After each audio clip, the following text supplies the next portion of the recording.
lamang ang iyong laway at mamahalin ka niya ng walang kapantay.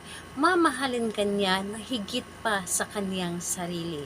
Hello mga guys, kumusta kayo? Panibagong araw, panibagong video na naman tayo. And sa araw na ito ay isa na namang video ang aking ituturo sa inyo na simpleng gabay o simpleng mamamaraan na makakatulong sa atin. At bago ang lahat, gusto ko lang mag-disclaimer sa mga taong hindi naniniwala at hindi gusto ang mga kagaya nitong video.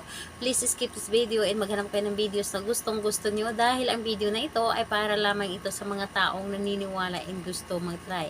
Sa lahat po ng mga nagko-comment po dito sa aking video dito sa loob ng aking channel, mag-ingat sa lahat ng mga nagre-reply sa inyo na dinadala kayo sa kanilang WhatsApp and Imo app upang makaiwas po tayo sa scam.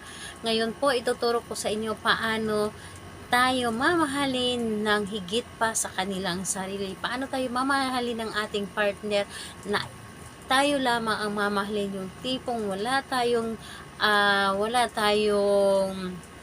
akaagaw sa kanya dahil kahit ano pang landi ng inyong partner ng ibang babae or ibang lalaki, hindi ito papatol dahil ikaw at ikaw lamang ang gusto niyang mahalin.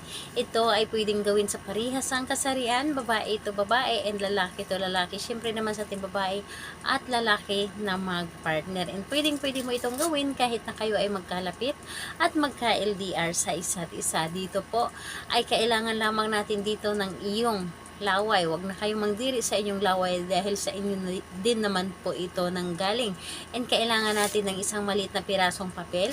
Kailangan din natin syempre ng panulat. So yun lang ang ating dapat na ihanda dito sa paggawa ng ritual. Kapag ready na yung nabanggit ko na ating gagamitin, siguraduhin mo lamang sa iyong sarili na gustong gusto mo itong gawin. Kailangan na alam mo sa iyong sarili na ito ay makakatulong sa inyo 100% ang inyong tiwala kapag ito ay inyong ginawa, and kailangan na mag-isa ka lamang na gumawa nito. At syempre higit sa lahat, hindi mo ito dapat na ipapaalam sa kahit kanino. Kapag ready ka na, pwede mo na itong simulan. Ang gagawin mo lamang dito sa papel, kung nakikita ninyo, isulat nyo lamang dito yung pangalan niya at apelyido. Isulat mo dito yung kanyang pangalan at apelyido ng 3 beses.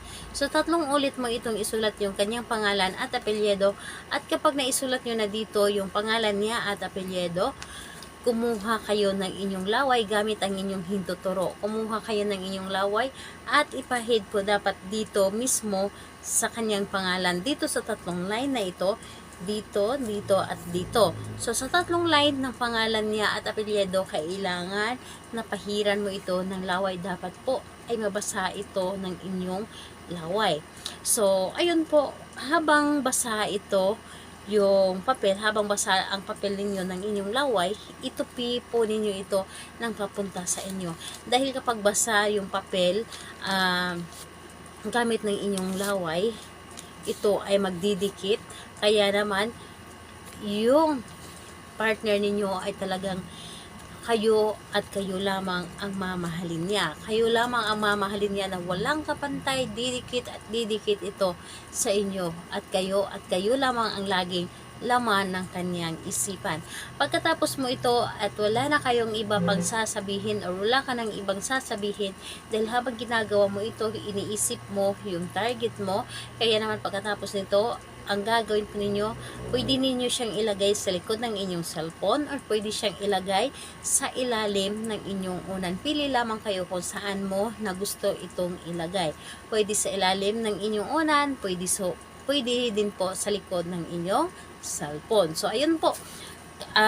Gawin ito ng araw ng Tuesday and Friday dahil yan po ang pinakamalakas na araw na gagawa tayo ng mga ganitong rituals. And pwede naman sa ibang araw, kung nakikita ninyo ay may sinag ang buwan, so pwede nyo po itong gawin. So sa lahat po ng mga gustong magpa-shoutout, mag-comment lamang sa baba para ma-shoutout po kayo sa next video. And sa lahat po ng mga gustong magtanong, mag-comment lang din po sa baba para ma-replyan ko po kayo. Salamat po sa inyo. Bye bye everyone. God bless us all.